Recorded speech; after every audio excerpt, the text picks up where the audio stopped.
আর সকাল সকাল উঠেই সারপ্রাইজ পেয়ে গিয়েছিলাম। তো আমি জানতাম না যে আমার বোনরা এসে আমাকে সারপ্রাইজ দিয়ে দিবে। তো তখন অবশ্য আমি ভিডিওটা করিনি, কারণ আমি জানতাম না যে ওরা ঘুরতে আসবে। আর কাল রাতে দাদা রাত্রে না সন্ধ্যার দিকে মামাবাড়ি গিয়েছিল। তো সকাল 8টার দিকে এসেছে, ও দাদার সঙ্গে আমার 2 বোনও এসে পড়েছিল। তো এসেই আমাকে ভয় পাইয়ে দিয়েছিল। তো দেখে তো আমি খুব খুশি হয়েছিলাম। তখন ভিডিওটা করা হয়নি, কারণ আমি জানতাম না যে ওরা আমাদের বাড়িতে আসবে। তারপর ওই যে বোনদেরকে চা খাওয়ার পরেই আমি ম্যাগি বানিয়ে দিলাম। তো ওরা তো শয়তানি করছিল, এসে ম্যাগি ট্যাগি খাচ্ছিল। আর আমি এখন ঘরটরগুলো পরিষ্কার করব, মানে মুছবো। আর এইদিকে দেখো আমাদের বাড়িতে যতগুলো লোক নাই তার থেকে বেশি হচ্ছে জুতো। কতগুলো জুতো জানি না এগুলো কে কে পরে। তারপরে এই যে আমি ঘরটা পরিষ্কার করে এসে দেখছি যে আমার 2 বোনও হচ্ছে মেকআপ করছে। আমার মেকআপ আর্টিস্ট বুনু, আরেকজন মডেল।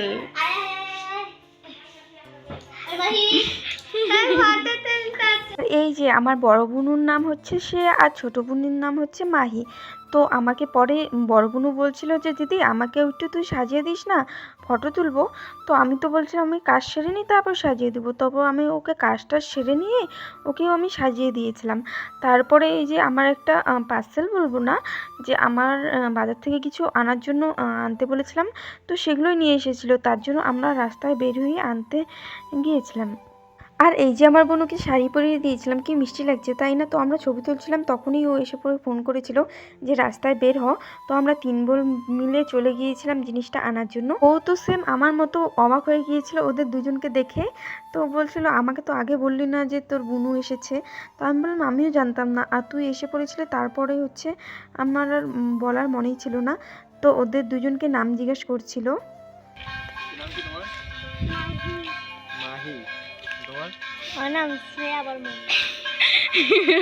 তারপর আমরা জিনিস নিয়ে বাড়ি চলে আসলাম। তো বাড়ি এসে খাওয়া দাওয়া করে আমার বুনুকে এই যে সাজিয়ে দিয়েছিলাম, কিছু ভিডিও বানিয়েছিলাম, ছবি তুলে দিয়েছিলাম। তো তখন বিকেল 4টার মতন বাজে। এই যে আমার মাসি, মানে বড় মাসি, ছোটো মাসি, আর বড় মাসির মেয়ে আর ছোটো মাসির ছেলে দুজনে এসে পড়েছিল।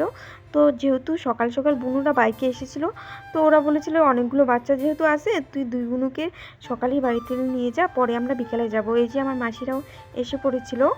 তো তারপরে আমি অনেক কাজ টাজ করলাম। তারপরে সন্ধ্যার দিকে আমার বনবুড়ুকে নিয়ে দুজনে আমরা বেরিয়ে পড়লাম ঘোরার জন্য।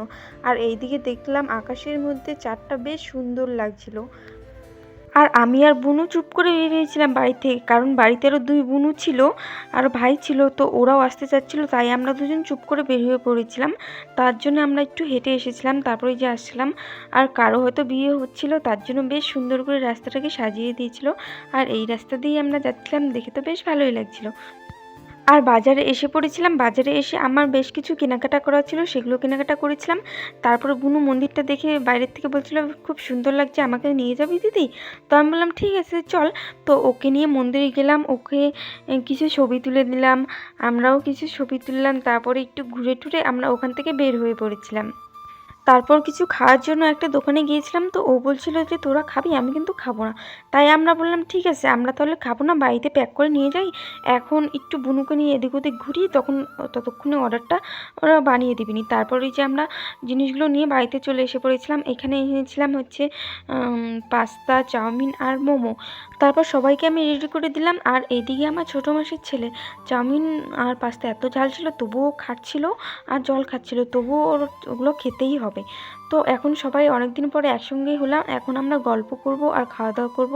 তো আজকে ভিডিওটা এখানেই শেষ করছি, আবার দেখা হবে নেক্সট ভিডিওতে। টাটা।